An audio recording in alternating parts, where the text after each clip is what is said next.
are heroes among us and people who have survived the most horrific situations and ended up changing the lives of others. Our next guest is one of us. In the book 12 Tins, Doana Mae DePola documents her tortured childhood at the hands of her father and road to recovery despite him. She is joining us today with her story. Welcome, Doana. Welcome, Doana. Thank you. Thanks for joining us. Now, your story is at both times horrible and inspiring. Let's start at the beginning. 4 years old. 4 years old, I was molested by my father from age 4 till about 16. At 4, as I didn't really realize it, I did realize it at 5 when I was looking out the window and my mother was being taken away to a hospital. And I realized that I was alone with my father, so I knew something was wrong. Mm-hmm. Wow. And as you got a little bit older, you turned to substance abuse to kind of cope with the situation, is that correct? Yes, substance abuse at age 8. I started using drugs at age 8. I was a 60s person, so they say if you remember it, you weren't in it.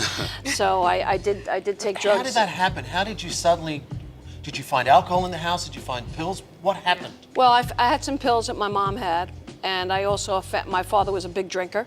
So I would take his J&B Scotch at the time and fill it with water because he would actually know exactly where he left it. So I'd fill it with water to that line and I would drink, and I knew if I had a drink I would feel better about what was going to happen, that I wouldn't care what happened because I was drunk. That's pretty amazing.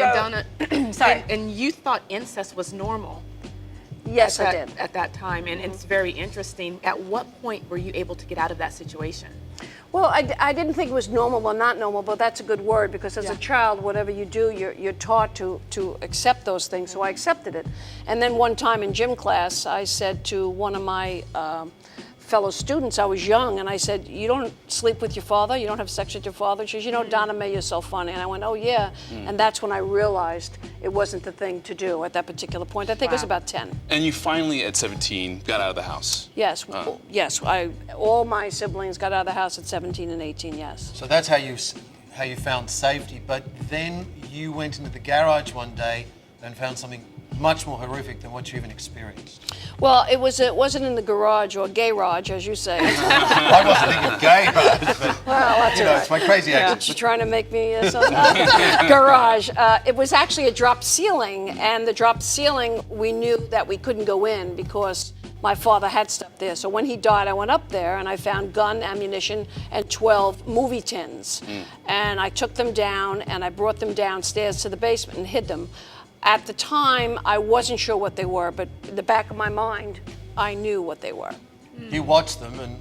No, I didn't watch them. I waited till July. I gave them to my counselor at the time, and I held them up to the light. And I had a very big afro, so I saw, yes, I know. I had an afro too. I had, yeah, big, little white girl with a big afro. Yeah. It was very embarrassing. So I had a big afro, and I saw it on the films. And what I did is I closed them, gave them to Dr. Stendora. She looked at them and saw me. And it was revealed that your father, who was molesting you, was actually filming it at the same time. Yes. Your life has since turned around. Now you've turned your experience as a way to help others.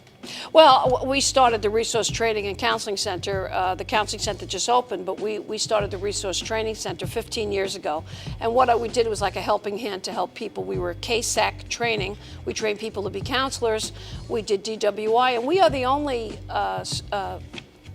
facility in New York that has a recovery support line that's free. If you're in recovery in New York, you can call that line and get a helping hand through your recovery. Well, I think this is just amazing that not only have you been able to write this book, which I'm sure was extremely painful. I mean, just before you came in, all of us were talking about your story, and you know, our producer who was talking to you has girls, and I have boys, and she was saying, I mean, it's just heart-wrenching to think about what you went through, and now to counsel people with drug and alcohol abuse, and I mean, it's just, hats off to you, Doana Mae. Yes. I mean, I commend you. How did you clear your heart? I mean, you just have such a beautiful... My humor. I don't know why, but Your I humor. feel it. I feel it really deeply. We all feel right next it. to Well, you, you know? thank you. I feel that I shouldn't make my mess, as Robin says, my mission. I feel if I can't help people what happened to me, there's no sense that it have happened to me. I would have never even wrote the book if it wasn't for my partner, Doana Ray, because I wouldn't have put that in words. And when I did write it, I read it. We are, and we're so speak. thankful that you put it into words. For more Thank you. information on her book and her resource center, go to our social media sites to learn a lot more about Doana. Thank you for joining But us. she's you for staying having with us. me. You were She's staying with us And for a staying while, with yeah. us, and Patrick with the tears. It's such a heartwarming I mean, I feel story. her right Yeah. next to me. I mean, I can't explain it. I feel the pain that you went through. Thank you. Yeah. And thank you for being so courageous and sharing it, because you really are changing lives. Thank you. And the pain you went through is making such a big difference to helping so many other people. Thank you. Thank you.